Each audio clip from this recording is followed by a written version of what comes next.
Наши старики, наши отцы проделали большой путь, чтобы вернуться в Крым. Мне нужно делать то, что в моих силах в данный момент. Раньше я откладывал жизнь на будущее. Я могу пойти на стройку вообще без проблем. Почему здесь они вот так делают? Не нужно так, давай я вас научу. Я не изменился, и мне как-то было стыдно возвращаться домой таким же. Я сказал, как же здесь классно. В жизни на самом деле не так много-то и осталось. Со временем ты понимаешь, что лучше дома, лучше того места, где ты вырос, родился, ничего нет, оно родное. Во-первых, рад тебя видеть. Это твое уже третье появление на нашем канале, чему я очень рад. Ты знаешь, интересный такой момент. Я, когда готовился к тому, к нашему сегодняшнему разговору, я посмотрел то самое видео, которое вышло первое на канале с тобой. Это было ровно 3 года назад, 1 ноября. Ты там такой молоденький, такой свежий, только приехал с Европы со своими впечатлениями. И я у тебя спросил, какая твоя профессия, чем ты занимаешься? Ты сказал, что ты фотограф. Вот прошло 3 года. Ты сейчас кто?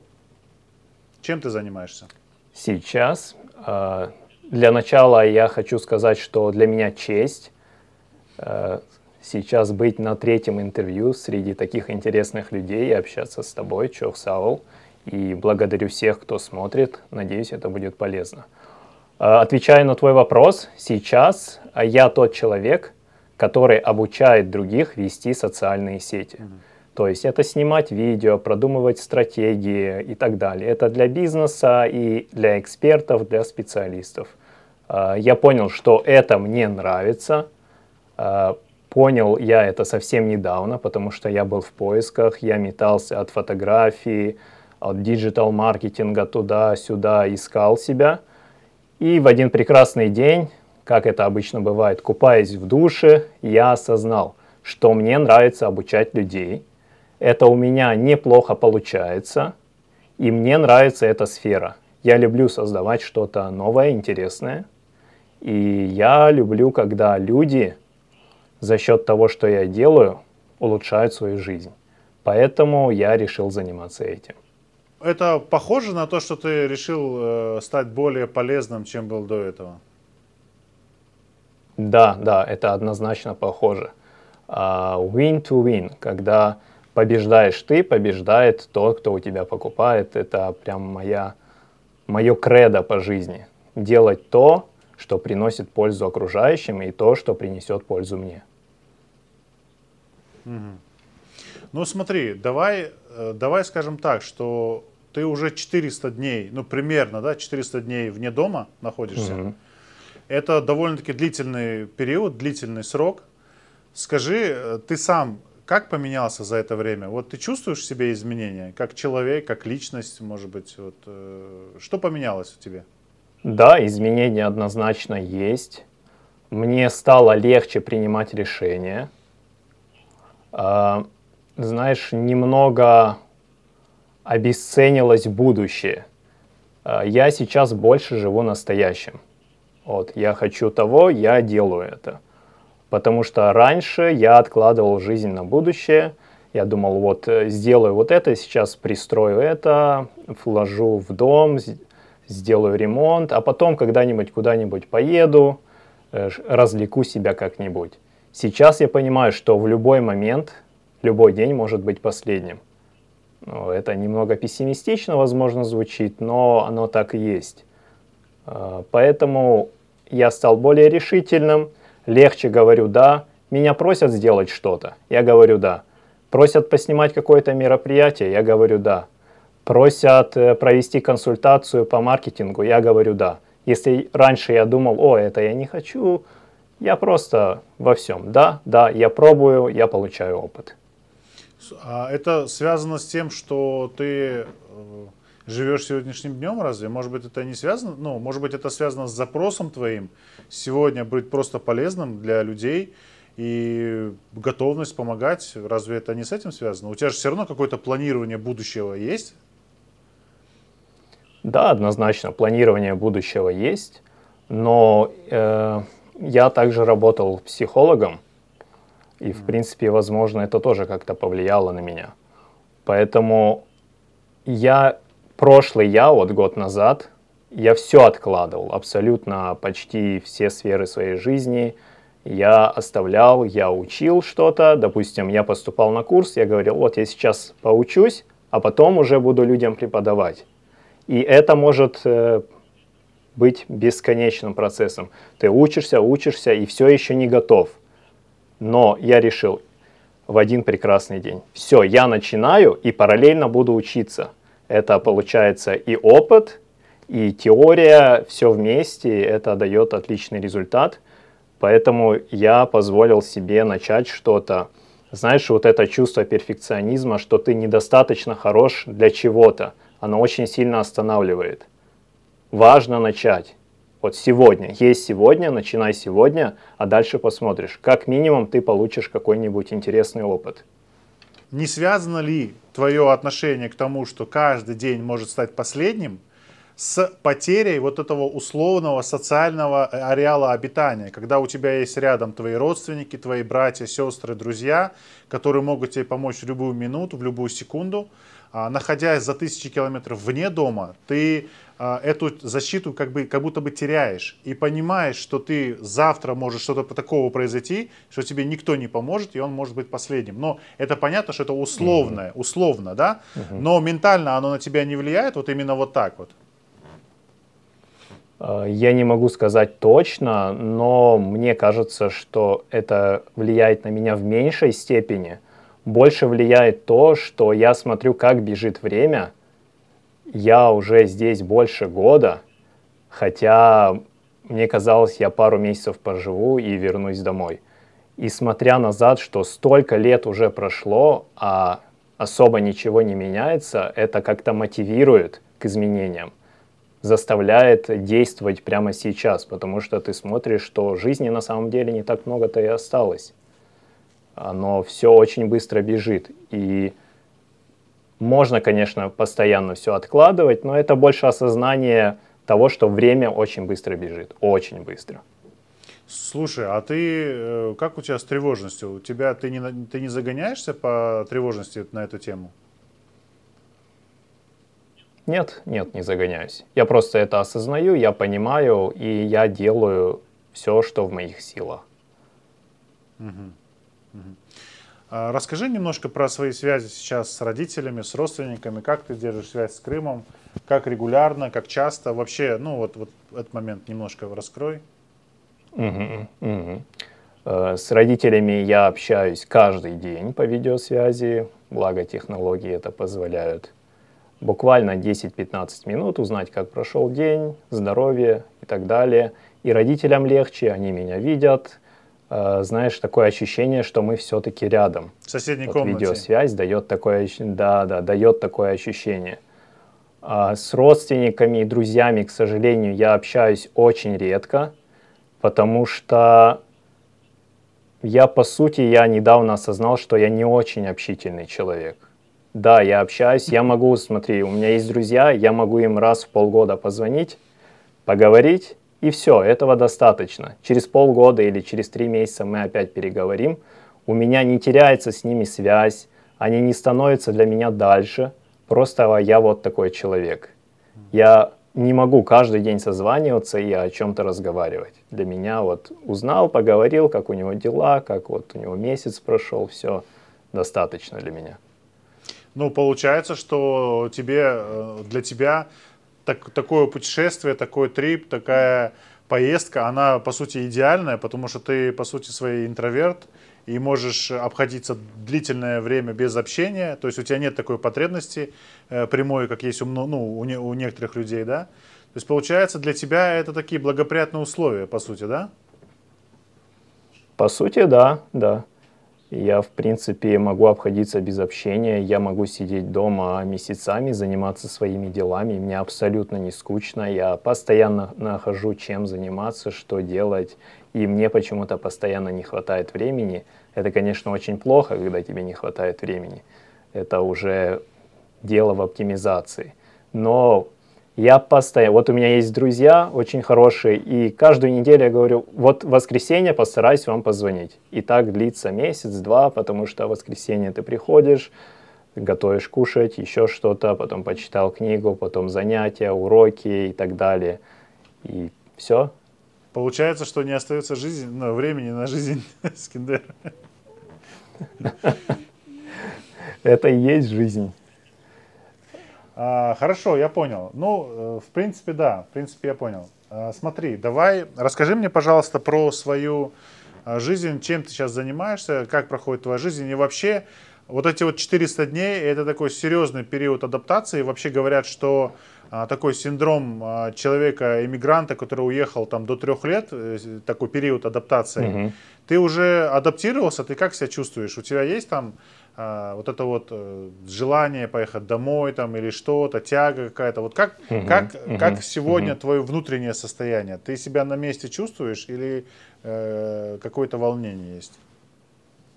Мгм. В первую очередь хочу сказать, что ехать домой это однозначно да. Со временем ты понимаешь, что лучше дома, лучше того места, где ты вырос, родился, ничего нет, оно родное. И даже зарабатывая огромные деньги, даже имея недвижимость за границей, я жил бы дома. Но по адаптации, на адаптацию у меня ушел примерно год. Когда я сюда ехал, я думал, мне понадобится около 2 месяцев. Я очень-очень сильно ошибался в этом. Во-первых, язык. Мне казалось, я его быстро выучу, но это не так. Уже год прошел, но я только-только освоил более-менее язык. Я могу обучаться на английском, я могу смотреть фильмы и так далее.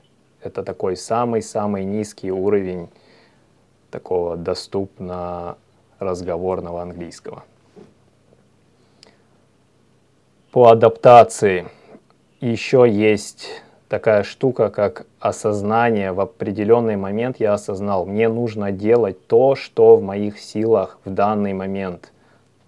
Если я планировал там за месяц, за 2 построить какой-то бизнес, показать ирландцам, как нужно зарабатывать деньги, то нет. У них немного построено все по-другому, и если мне казалось, почему у них нет вот этого? Это же так просто. Давай я сейчас займусь, открою, а потом ты анализируешь, ты общаешься с ирландцами, им это просто не нужно. Это в разных сферах, в том числе и IT. Поэтому адаптация — это долгий и сложный процесс, но она не проходит сама по себе. Нужно что-то делать. Я постоянно езжу на уроки английского. Я стараюсь общаться с местными. Если меня просят о какой-нибудь помощи, я почти всегда говорю «да». Почти всегда, потому что это очень важно, социализация, это очень важный момент. Я использую почти все возможности по обучению. Если меня приглашают на какую-то школу, в какую-то школу на месяц, на неделю поучиться, какие-то курсы, искусство и так далее, я стараюсь туда идти. Во-первых, это практика языка, во-вторых, это интеграция в общество. Поэтому это такой комплексный процесс, и только недавно я осознал, что я в принципе более-менее уже интегрируюсь в это общество, и мне оно начинает нравиться. Вот так вот. А степени адаптации, из чего они состояли? Какие это были эмоции, какие это были чувства? Начальная стадия непринятия. Ты думаешь, все не так у них. Вот почему здесь они вот так делают? Не нужно так, давай я вас научу. Потом ты понимаешь, что они живут немного по-другому. Узнаешь почему. Ты принимаешь их правила. Это как в чужой дом прийти со своими правилами и начать их диктовать. У меня было примерно такое, что мне нужно вот им показать, что, как делать. Но это больше касается, знаешь, бизнеса, Инстаграма, потому что я уже несколько лет этим занимаюсь. Я смотрю на их Инстаграм, на их видение и думаю, ну почему вы так делаете? Это же уже 10 лет назад так делали. Но для них это норма. Это ты принимаешь. Дальше язык – ключевой параметр для адаптации. Не знаешь языка, ты будешь вариться в котле в том украиноязычных, русскоязычных людей, и по сути ты будешь вне общества локального. Поэтому язык. Я делал упор на язык и старался его учить всеми возможными путями. В принципе, вот так вот. Ну, смотри, если ты говоришь, что ты старался делать упор на язык, значит, скорее всего, ты избегал вот этих вот русскоязычных, украиноязычных социальных групп, чтобы с ними меньше контактировать, чтобы контактировать больше с native, да, то есть с носителем языка, и таким образом выстраивать какие-то горизонтальные связи, какой-то нетворкинг и плюс учить язык. Это не означает ли то, что ты, получается, мало контактировал с теми, кто является твоей, ну, коммуной твоей? Нет, нет. Я контактировал и контактирую. Без этого не обойтись. Все равно нет-нет, нужно друг другу помогать. Ты помогаешь, ты общаешься. Все равно свои люди, они роднее. Ментальность отличается. И с местными я общаюсь даже меньше, чем со своими людьми. Получается так, что я живу в местности такой далекой от больших городов, и чтобы мне общаться с местными, или это интернет, но мало кто будет с тобой общаться по интернету, потому что здесь есть такая штука, как недоверие какое-то, что ли. Допустим, вот история. Marketplace, Facebook. Там люди продают свои вещи. В общем, мне нужен стул, потому что мне совсем неудобно сидеть на нем. И я начал поиск. Естественно, я ищу предложение и пишу, все еще в наличии, можно ли забрать по цене и так далее. Я написал примерно 20 людям, и мне никто не ответил. Вот просто никто не ответил. Потому что здесь много скама, и люди боятся отвечать, они просто не хотят. Я пошел дальше, я нашел одного человека, зашел к нему на страницу в Facebook, нашел его Instagram, подписался на него, написал сообщение, что я по поводу стула и так далее. Он прочитал сообщение, но не ответил. Думаю, ладно, что-то вообще непонятное, люди здесь странные. Начал я постить истории, рассказывать о себе, и там промелькнул город ирландский и так далее. Проходит пару дней, он не отвечает. Я извиняюсь, что я вам не отвечал. Я подумал, что вы будете меня разводить, вы скамер какой-то, поэтому я не контактировал с вами. Да, стул в наличии и так далее, и теперь мы с ним держим связь. Вот люди вот такие. Но я это понимаю, потому что я выложил свой фотоаппарат на тот же Marketplace, хотел его продать, и меня тут же, вот прям в этот же день пытались развести. Такое, знаешь, настороженное отношение местных, это понятно. Все-таки менталитет — это такая штука, которая формируется не одну сотню лет, поэтому все понятно. Расскажи немножко про Татарлык, про сообщество крымских татар. Вот в прошлый раз мы с тобой, когда созванивались, мы об этом с тобой практически не поговорили, совсем чуть-чуть, а это очень важно, потому что у нас, знаешь, мы сейчас же живем в Крыму, да, как бы у себя дома, но когда я слышал рассказы наших бабушек и вообще там, знаешь, что говорят, что когда крымские татары живут вне дома, они очень дружные, они друг другу помогают.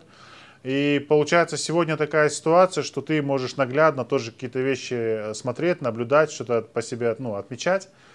Скажи, как сегодня сообщество в Ирландии крымских татар, ну, там, где ты живешь и в твоей области, скажем так. Я понимаю, что ты за всю Ирландию не можешь говорить, но расскажи вот про свой частный опыт. У нас есть здесь небольшое сообщество крымских татар. Мы общаемся, но не очень тесно. Иногда мы ходим друг к другу на хаве, на чай.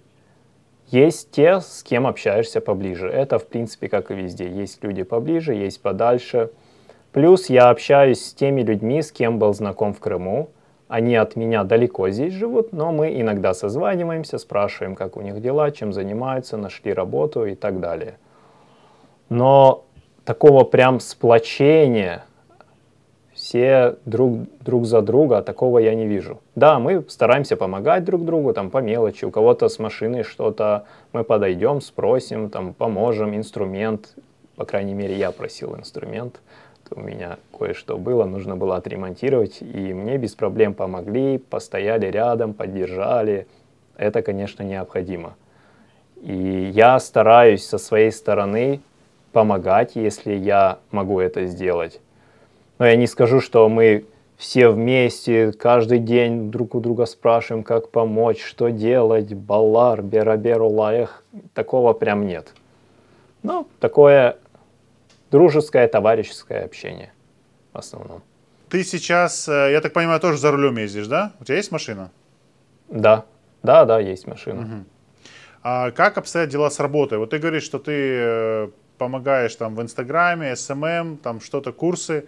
А есть ли какая-то у тебя работа, куда ты пошел, там поработал? Потому что, насколько я понимаю, у многих, кто живет сейчас в Ирландии, у них уже есть какая-то работа, они туда ходят, там ночью работают, днем работают. То есть такая, знаешь, классическая работа, как я ее понимаю, с 9 там, до 6. А у тебя что-то такое есть или ты предприниматель? В основном это подработка единичная по фотографии. Сейчас я готовлю свое резюме. Мне помогают местные. И я хочу работать в сфере диджитал-маркетинга, чтобы получить опыт. Мне этот опыт нужен. И, во-вторых, я сфокусирован на своем обучении, потому что я провел уже первый поток. Это забирает очень много времени и сил. Я подготовил уроки, записал их. Я провожу онлайн-сессии, плюс я консультирую параллельно людей по ведению Инстаграм, бизнесы. Это мне интересно, и я параллельно изучаю. Плюс я сейчас записался на курс по искусственному интеллекту, и я хочу совместить это все: маркетинг, искусственный интеллект, создание контента и вылить в что-то интересное. Поэтому я сейчас имею возможность работать где-то в магазине, продавцом, консультантом и так далее. Но я это откладываю, потому что у меня есть определенная цель, и я вижу в этом будущее. Но параллельно я готовлю свое резюме, чтобы получать опыт именно со своей сферы. А ты работал там в офлайн-магазине каком-нибудь, продаж, там, не знаю, грузчиком, что-нибудь такое, вот разовое что-то? Нет, я учился. Я понимаю, что образование важнейшая вещь. Если я пойду работать грузчиком или еще что, на стройку, я могу пойти на стройку вообще без проблем. Это нормальная работа, можно неплохо зарабатывать. Но я понимаю, если я пойду на стройку, я не получу ничего нового, абсолютно ничего нового. Моя задача сейчас получать опыт, получать знания, чтобы построить себя будущего. Я говорил, да, что живу сейчас настоящим, но я не забываю о будущем. Поэтому мне очень важно сейчас строить вот этот вот самый фундамент. И говоря о том, что тянет ли домой, ты спрашивал в начале, вот был определенный момент, когда я был не готов ехать домой, потому что я не определился со своим будущим, я не знал, чем заниматься. Я не изменился, и мне как-то было стыдно возвращаться домой таким же. Поэтому сейчас я уже вижу, куда двигаться, и я уже что-то имею в этом направлении. Мне сейчас не стыдно вернуться домой, и, в принципе, вот такое вот. Сегодня ты готов вернуться домой на белом сияющем коне, где белый сияющий конь — это твое призвание, которое ты нашел, да, которое ты обрел. Пока это все еще ослик, не белый, не сияющий, но рабочий такой. Понял. Ну, вообще интересно. Слушай, я как бы прекрасно понимаю, о чем ты говоришь, когда ты говоришь про образование, потому что, в принципе, кто работает в цифровом сегменте, да, я тоже так чуть-чуть с краешка как бы здесь присутствую, я понимаю, что без обучения, никак. Понятно, что есть понятие фундаментального образования, я думаю, что сейчас ты вот на этом пути, да, но самообразование — это часть этого пути. Скажи, пожалуйста, вот ты говорил о том, что поступил или хотел поступать в какое-то учебное интересное заведение, может даже высшее заведение. Я видел у тебя в Инстаграме там какие-то интересные университеты из Гарри Поттера. Расскажи, пожалуйста, вот про этот опыт. Этот опыт — это курс по диджитал сторителлингу. Он уже длится у меня 4-й месяц. Это не образование пятилетнее или даже годичное. Это просто курс, в конце которого мне дадут сертификат, что я освоил искусство рассказывать истории. Рассказывать истории. Сейчас у нас практика, мы рассказываем аудиоистории, записываем их, но эти же навыки можно использовать и в видео, и в абсолютно любом направлении в жизни. Поэтому мне интересно направление storytelling. Я его развиваю в своем обучающем материале. Я учу людей, как рассказывать истории, потому что их тоже нужно рассказывать по определенной структуре, наполнять определенными деталями. Это очень важно. Я получил этот опыт, и я готов этим делиться. Дальше. Здесь очень-очень доступное бесплатное образование.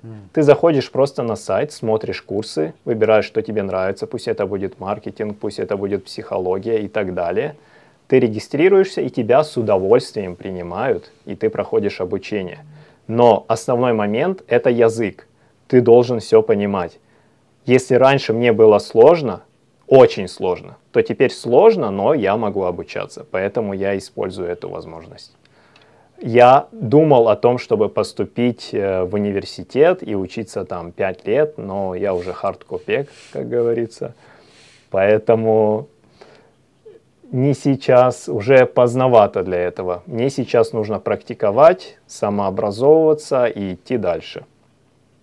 А универ просто отлично, и знаешь, такая атмосфера приятная, люди приятные, старинное здание. Это один из лучших университетов в Ирландии, и окунуться в эту атмосферу, посмотреть, как работают студенты, эти залы, аудитории, возможности, это просто невероятно. А ты там один из приезжих, и там все местные?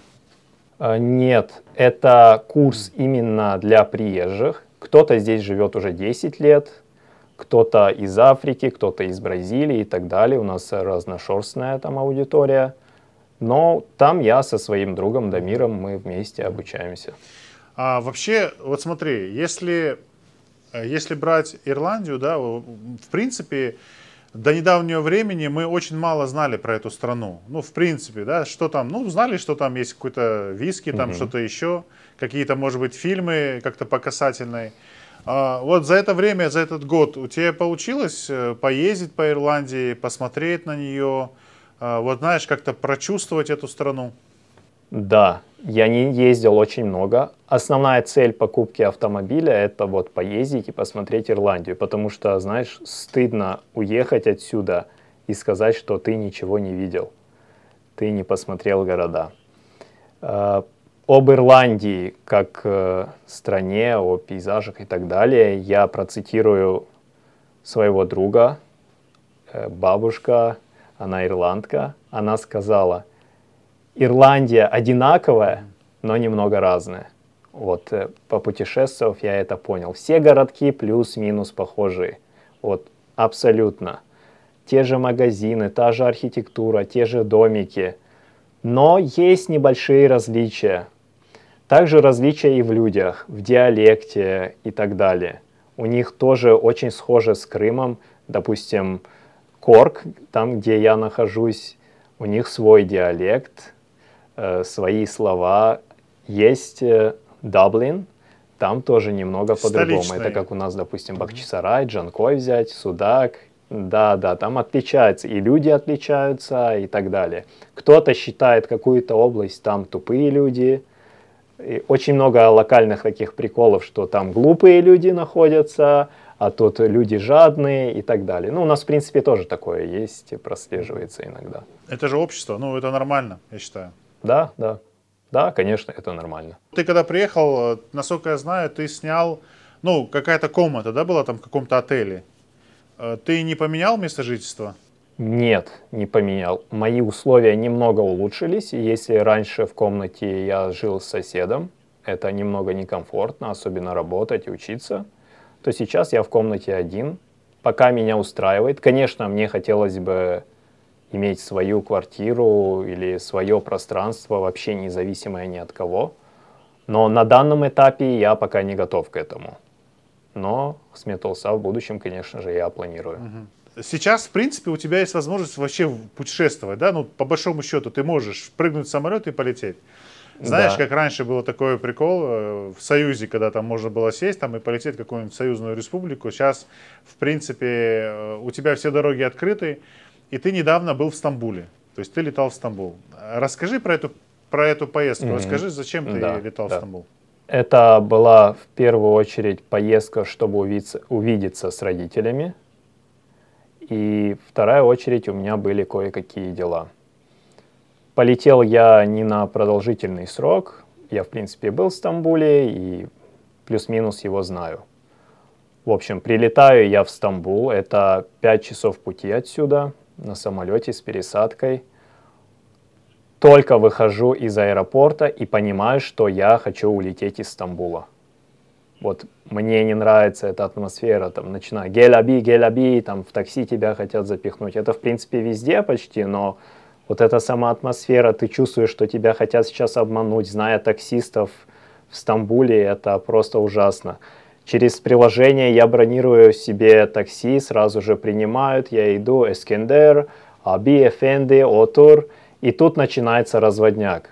Говорит, есть две дороги, одна на 200 лир дороже, вторая чуть подешевле. Я говорю, мне самую дешевую, у меня лишних денег нет, самую дешевую. В итоге мы подъезжаем, он мне озвучивает самую дорогую стоимость. Я говорю, йох, аби, мен вермиджем. То есть это 2 часа ночи, я возле отеля, райончик не очень приятный. Он начинает на меня повышать тон. Я в ответ делаю то же самое. Я вот просто пошел на принцип. Мне, в принципе, было безразлично, что дальше произойдет. Я говорю, поехали в полицию. Он, ладно, ладно, я поставлю тебе эту стоимость, я оплачиваю своей картой. Но оплата до него не доходит. Он начинает бушевать, говорит, оплати еще раз. Я отказываюсь оплачивать, понимаю, что это будет вторая оплата. Я говорю, тебе придет. Тут мне на помощь выходит администратор отеля.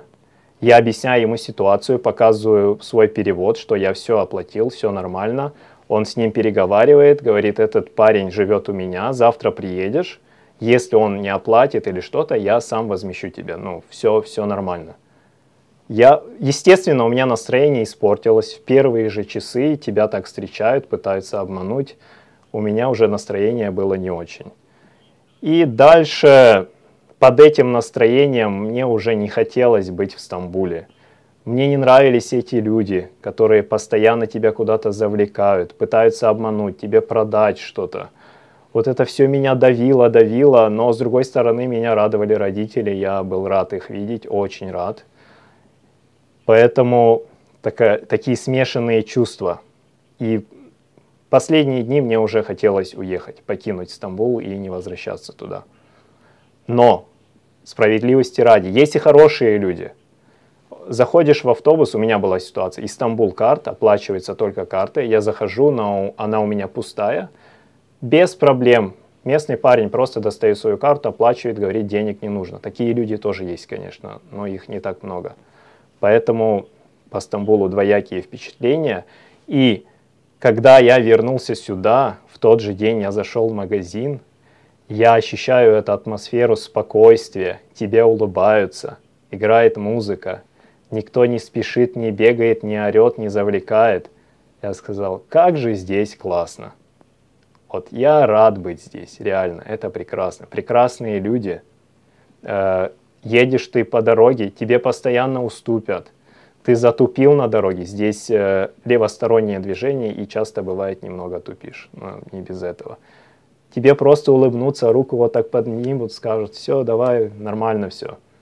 Но вот такая вот разница в людях, поэтому здесь А мне ты не намного чувствуешь, что приятнее у тебя ментальность меняется? Возможно, да. Я стал, возможно, более открытым, знаешь, я тебя перебью, более открытым. Не скажу, что я стал больше доверять людям, но мне хочется быть такими же добрыми людьми, стараться помочь другим без какой-то своей выгоды. Вот это мне нравится, и я, конечно, возьму частичку этого и буду стараться своим примером показывать. Конечно, не во всем, Я не идеальный, но... Ну, я понимаю, о чем ты говоришь. Вообще, честно говоря, это на самом деле норма жизни, так жить, помогать. И не в том плане, чтобы быть там альтруистичным, но как минимум быть открытым для людей. И ты знаешь, вот ты сейчас говоришь про Стамбул, да, и я понимаю, что все-таки это у тебя идут искажения ментальные, потому что у тебя одна ментальность наваливается на другую, и у тебя вот такие мысли и ощущения. Потому что Стамбул, ну, как правило, да, это огромный город, то есть он шумный. Понятное дело, что есть зазывалы, понятное дело, что там есть люди, которые пытаются тебя обмануть, но это же все фон. То есть ты же находишься в этом месте. То есть я думаю, что проблема в том, что Да, ты был да. один вот в этом городе. Я не беру сейчас родителей, да, но ментально, мне кажется, ты был один, и он по-другому воспринимается, этот город. Для него просто нужна какая-то компания, нужна какой-то план, понимаешь, какой-то... Вот все-таки Стамбул, он, конечно, он интересно. Но с таксистами это 100% так, я с тобой согласен. Причем смотрю довольно-таки много таких видео про Стамбул, и все говорят, что вот это такси. Вот мы были там в Стамбуле, ни одна поездка на такси у нас не проходила без какого-то негативного опыта. И вот там был такой Uber, ну мы Uber'ом пользовались, да, меня 2 раза там обманули по Uber'у, и уже на 3-й раз поддержка просто мне не отвечала. Думают, какой-то вообще, ну, дурачок какой-то, знаешь, там установил приложение. Обманывают сплошь и рядом. Это, конечно же, сильно, ну, портит впечатление. Ты когда сказал про то, что вернувшись в Ирландию, вернувшись в свой город, ты почувствовал вот это вот спокойствие, да, вот это желание находиться здесь. Я почему-то подумал, что не будет ли у тебя так с Крымом, потому что Крым тоже где-то Стамбул, хоть и маленький, но здесь тоже такие, ну, немножко шустрые отношения, немножко хамское поведение, где-то тебе нагрубят, где-то тебя подрежут. Но это больше, Крым это больше Стамбул, чем Ирландия. У тебя не возникнет вот этого, знаешь, желания, а побуду-ка я еще в Ирландии немножко, мне все-таки здесь спокойно. Я думаю, нет, потому что я родился и вырос в Крыму, и я все это понимаю и знаю.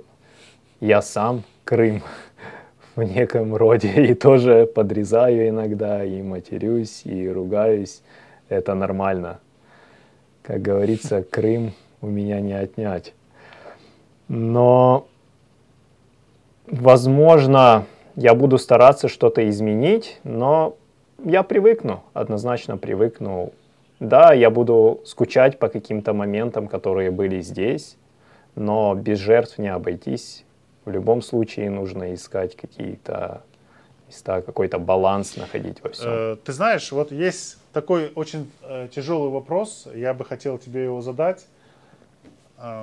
Просматривая комментарии к тому видео, которое вышло, второе интервью, да, с тобой, второй разговор с тобой, там одна женщина буквально недавно оставила комментарий, что, ну, такого содержания, что, ну, мол, наши старики, наши отцы проделали большой путь, чтобы вернуться в Крым, да, заплатили вот эту тяжелую большую цену, а сегодня вот молодежь в поисках заработка, в поисках лучшей жизни уезжает из Крыма. Я понимаю примерно, да, понимаю цель твоего путешествия, но давай попробуем в общем плане ответить на этот сложный вопрос. Вообще, как ты относишься к этим словам? И такая претензия, она есть. Вот этот запрос среди тех, кто в Крыму, он есть. По разным причинам, но он есть. Как ты к этому относишься? Во-первых, я очень хорошо понимаю этот комментарий и принимаю. Он имеет место быть. Во-вторых, никто не заставит другого делать что-то, чего он хочет. У каждого своя жизнь, но я считаю, в этом есть и плюс, что многие уезжают, но многие возвращаются, большинство возвращается с новым опытом, с новым багажом. У кого-то получилось, у кого-то не получилось. Много же людей, которые живут в Крыму, все-таки держат в голове, а может все-таки уехать там куда-то, за мечтой. И те, кто об этом думал, они уехали, они поняли, что в мечтах это выглядит совсем по-другому. На самом деле это очень сложно уезжать. Это невероятно сложно находиться вдали от дома без ничего. Это сложный опыт. И тут важно не упрекать, а просто поддерживать. Большинство вернется, и это большинство, возможно, даст какой-то новый импульс. Образование. Многие обучаются, учатся, работают, получают опыт. И это все, я считаю, инвестицией. Возьмем тебя. Если, к примеру, там, через 4 месяца, я так понимаю, что у тебя нет никаких проблем вернуться домой, да, в Крым, то есть нет никаких вопросов. Если там, условно говоря, через 4 месяца ты возвращаешься в Крым, какие твои первые шаги будут дома? Первые шаги дома — это, конечно, очевидные шаги. Я обниму родителей, навещу друзей, родственников, отдохну немного и продолжу заниматься тем, чем я занимаюсь здесь. Продолжу свое новое дело, то есть это обучать людей по ведению соцсетей. Я займусь диджитал-маркетингом. И у меня есть планы также открыть офлайн-школу и также сделать доступным обучение для людей, у которых нет возможности учиться, но есть желание. Если смотреть в общем, то мы здесь, за пределами Крыма, больше, знаешь, как рекламные агенты крымско-татарского народа. Расскажу на примере. Я учился на одном курсе, это больше по искусству, и встретил одного профессора голландского университета, я, к сожалению, имя забыл, но она имеет реально вес в мире искусства, и она заинтересовалась крымско-татарским народом. Я начал ей рассказывать, она сказала, у меня есть коллега, которая занимается исследованиями, и ей было бы интересно исследовать историю и так далее. И я считаю, это плюс, когда люди, которые совсем не знали, кто такие крымские татары, узнают, заинтересовываются и исследуют. Это может быть плюс в образовательных программах, могут быть какие-то места для крымских татар на обучение. И я считаю, чем больше людей знает о крымских татарах, тем лучше. Это как о любом продукте. Пиар — это когда сколько людей знает о чем-то, а маркетинг — как эти люди относятся к этому. Поэтому сейчас мы больше пиарщики, и, надеюсь, будем маркетологами своего народа и будем его продвигать, потому что, я считаю, все работает именно так в этом мире. Ну, вот попробуй ответить на этот сложный вопрос. Я понимаю, что в абсолютных числах ты не скажешь, но если взять 100% уехавших из Крыма, вот молодежь, под молодежью я подразумеваю 20, 30, 40, 50 лет, из вот этого, из 100%, как ты думаешь, сколько процентов вернется обратно в Крым? Если честно, я это примерно отслеживаю, я же общаюсь, в принципе, я рад, благодаря Инстаграму я имею связь с большим, ну не сильно большим, но достаточным объемом знакомых, и я спрашиваю, кто вернулся, какие ощущения и так далее. И по моим наблюдениям, 80% вернутся. Сейчас даже из всех, кто уехал, я думаю, 40-50% точно вернулись, но 80% в итоге точно вернутся. Может, даже больше, потому что ты же общаешься, спрашиваешь, вообще собираешься домой. Если раньше кто-то сомневался, то со временем, как и я, многие понимают, что лучше дома ничего нет, и лучше вернуться домой. Но, конечно же, есть и те, кто желают остаться и продолжить жизнь за границей. Это тоже считаю нормальным. Иметь тех людей, кто живет за границей, кто может тебе помочь, когда это необходимо. Это тоже здорово. Ну, это такая условная паутина из знакомств, которые по всему миру, да? То есть, ну, не обязательно же ехать в Нью-Йорк, чтобы туда просто переехать. Достаточно поехать там на какой-то кинофестиваль там, или на какое-то документальное. То есть это просто знакомство, когда есть в чужом незнакомом городе, есть твои знакомые люди, которые могут тебя 100%. Вот просто представь, ты попадаешь в неприятную ситуацию в каком-то чужом городе. Первое, что ты делаешь, ты вспоминаешь, есть ли у меня здесь знакомые, чтобы они мне помогли или хотя бы какие-то контакты наладили. Да, и когда у тебя есть эти знакомые, это прям огромный плюс и облегчение. Поэтому это здорово. Раз ты ведешь небольшое такое социологическое исследование, да, там общаясь с теми, кто приехал, кто не приехал, вот негативный опыт и позитивный опыт среди тех, кто вернулся, вообще как распределяется? Как люди оценивают свою поездку, когда они уехали, ожидания, реальность и какой-то опыт, какой-то итог? Есть у тебя какая-то информация? Да, примерно есть. Около 70-80% это негативный опыт. Ожидания разбиваются о реальность. Реальность совсем иная. Если кажется, что я уеду и вот заживу, там легче пробиться, там легче, то все, то нет. Здесь также тяжело. Здесь немного по-другому, но тяжело. И хочешь не хочешь, тебе нужно что-то делать, прикладывать усилия. Знаешь, меня удивляет, когда люди хотят добиться чего-то, не прикладывая усилий. В том же Инстаграм. Да, сделаю вот видос более-менее и нормально. Нет, нужно прикладывать усилия. Именно усилия делают результат. Нужно заморачиваться. Поэтому тут также. Хочешь результат, заморочься. Учи язык, образовывайся, налаживай связи с местными и так далее. Действуй. Только так будет позитивный опыт. Ну, может и негативный тоже так сложится. Ну, негативный опыт тоже хороший опыт. Все-таки, если бы он был... Да, согласен. Если бы он был 100% позитивный, я думаю, так-то народу поменьше возвращалось бы домой. Конечно. 100%. Напоследок, что бы я хотел у тебя спросить. Вообще, Европа, как таковая сама по себе, это такой огромный кладезь информации. Очень много музеев, очень много каких-то архивов или что-то куда-то. Ведешь ли ты работу вот в этом направлении? Ты вообще интересуешься нашей культурой вот в этих музеях? Насколько я знаю, в них доступ довольно-таки открытый. Есть ли у тебя какие-то планы? Или, может быть, ты уже ездил? Вот на эту тему скажи. Честно признаюсь, насчет нашей культуры нет. Я не наблюдал и не интересовался, честно. Я был в музеях Лондона. У нас здесь, к сожалению, музеев не так много. В принципе, все. Я только в Лондоне посетил около 5 музеев. Но это такое любительское посещение, знаешь, посмотреть вот так, вау, я эту картину видел на фотографиях в интернете, и все.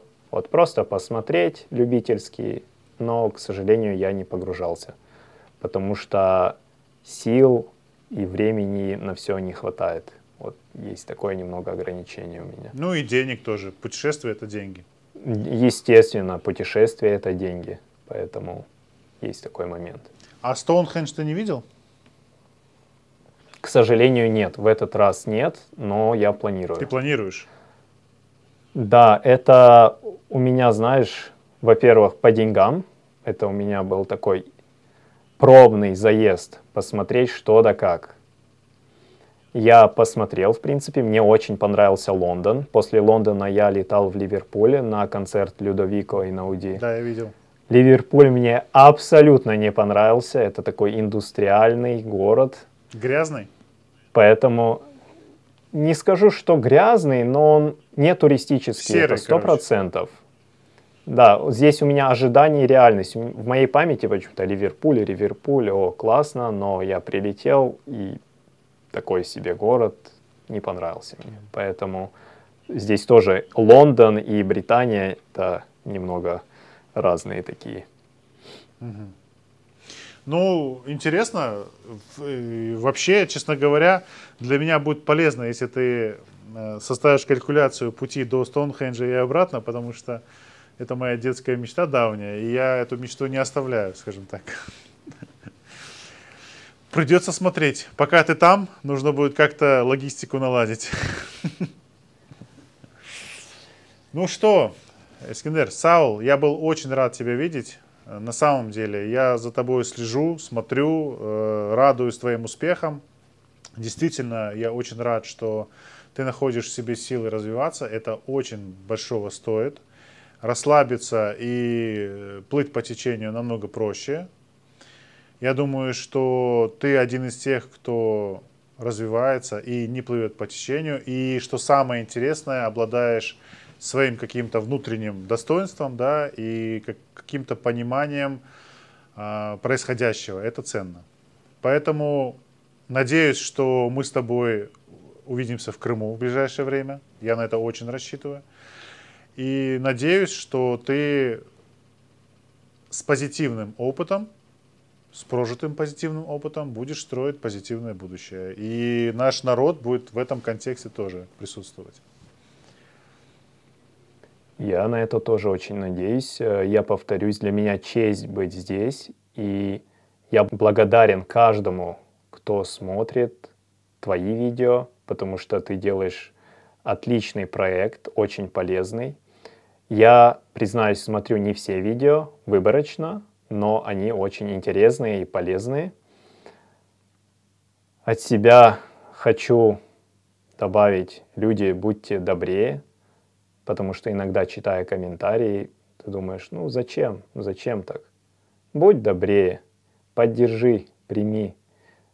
Доброта спасет мир. В принципе, у меня вот такое послание.